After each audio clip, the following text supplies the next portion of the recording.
Во сабота во Кратово се одржа волонтерска еколошка акција со цел чистење на локалитетот Карши Бавча.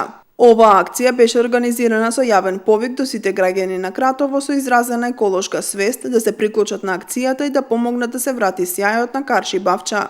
Младен Мицевски, еден од волонтерите, не ја објасни целта на акцијата и најави други вакви акции во иднина. Денеска сме тука во локалитетот Карши Бавча.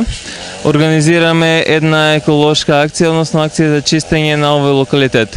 По многу пати овој локалитет повторно е цел за чистење, бидејќи може слободно да кажеме дека е оно што најчесто се среќава со проблемот за отпадоци, фрлени на несоодветно место. Именно овој пат ова организација е во организација на Сдруженијето Кула од Кратово, која што се занимава пред се со еколошки активности, културно-социјални иницијативи и дело и во областа на туризмот. Иницијативата дојде меѓу самите членови на организацијата и целта е, односно, да се исчисти локалитетот и да се подигне свеста.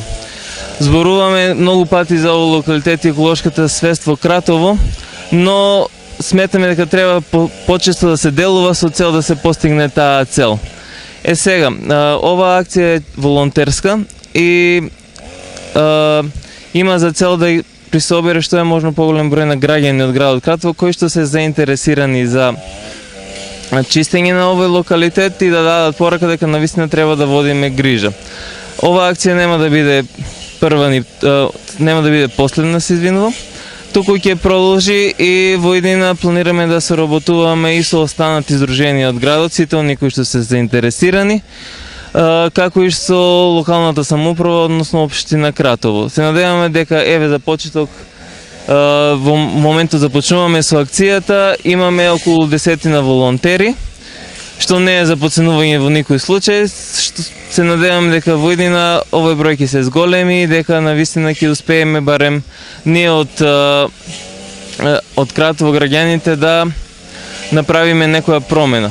Односно да ја зголеми прво еколошката свест на сите нас и да делуваме еколошки. Ви благодарам.